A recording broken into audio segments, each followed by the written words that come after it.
dónde estamos? En Akihabara estamos. Antiguamente era la ciudad de la tecnología y ahora se ha convertido en lo que es la meca del manga japonés y la meca de los Hokaku, que es bueno, los aficionados a todo este tipo de manga, de cómics. De hecho, era la calle en la que había más tiendas de electrónica de todo el mundo. ¿Aquí cuánto cuesta este muñequito, por ejemplo?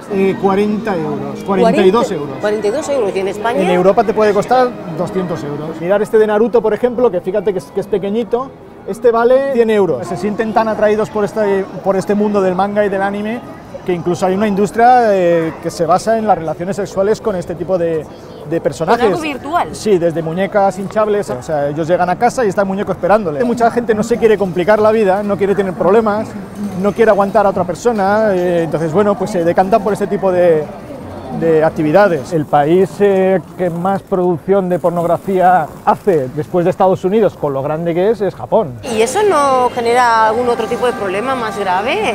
Sí, bueno, Japón es uno de los países que más índice de suicidio tiene del mundo. De hecho, es el país que tiene más índice de suicidio en la adolescencia. ¿Y esta chica?